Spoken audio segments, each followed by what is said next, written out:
शरद पूर्णिमा की कथा। जय श्री कृष्ण। जय लक्ष्मी माँ। शरद पूर्णिमा की व्रत कथा। प्राचीन समय में किसी नगर में एक साहूकार रहता था। उसकी 2 बेटियां थीं जिनकी धर्म कर्म में काफ़ी रुचि थी।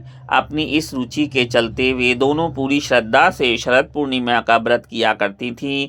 बस उन दोनों की आराधना में अंतर केवल इतना ही था कि बड़ी बहन अपना व्रत श्रद्धा के साथ पूर्ण करती थी और छोटी बहन व्रत को हमेशा अधूरा छोड़ देती थी।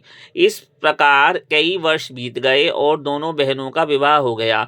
विवाह के पश्चात बड़ी बहन को एक सुंदर स्वस्थ संतान की प्राप्ति हुई, वहीं छोटी बहन संतान सुख से अछूती रह गई। छोटी बहन को संतान तो हुई, लेकिन सभी संतानें पैदा होते ही मृत्यु को प्राप्त हो जाती थीं।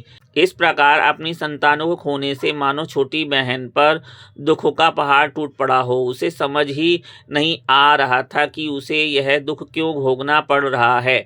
अपने इस प्रश्न के उत्तर की खोज में वह अपने पति के साथ एक ऋषि के पास पहुंच गई और उनसे बोली कि हे ऋषिवर, मैंने ऐसा क्या पाप किया है जिसके कारण मैं इतने समय से संतान सुख से वंचित हूँ। इस प्रश्न के उत्तर में ऋषि बोले, हे पुत्री, तुमने शरद पूर्णिमा का व्रत तो किया, लेकिन कभी उसे विधि विधान से पूर्ण नहीं किया और इसी कारण तुम्हें यह कष्ट भोगने पड़ रहे हैं। इसके बाद छोटी बहन को अपनी गलती का एहसास हुआ और वह बोली, मुझसे जाने अनजाने में बहुत बड़ा पाप हो गया है। ऋषिवर, आप कृपया कर मुझे इस भूल को सुधारने का कोई उपाय बताएं।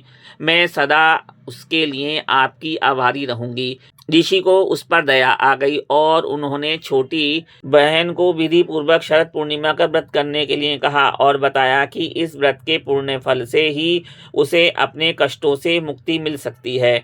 छोटी बहन ने आखिरकार शरद पूर्णिमा का व्रत विधि विधान से पूर्ण किया और उसके परिणाम स्वरूप उसे पुत्र रत्न की प्राप्ति हुई।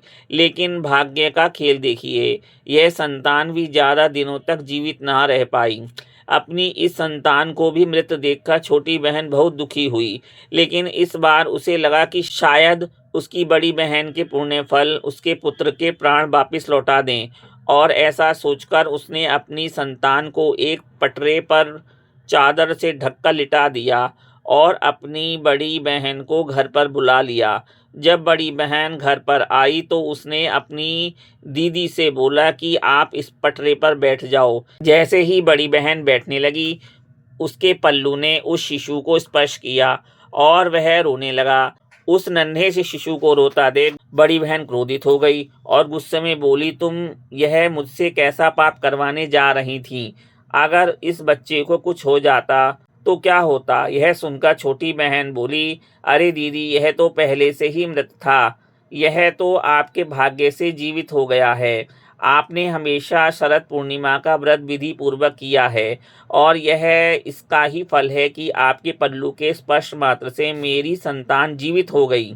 इस प्रकार छोटी बहन की संतान को नया जीवन दान मिला और जब यह खबर नगर में राजा को मिली तो उसने पूरे नगर में ढिंढोरा पिटवा दिया और सबको इस पावन व्रत को करने की सलाह दी। तब से लोगों की श्रद्धा इस व्रत में निहित है और भक्त अपने भाग्य को जागृत करने के लिए यह व्रत पूरी श्रद्धा से करते हैं।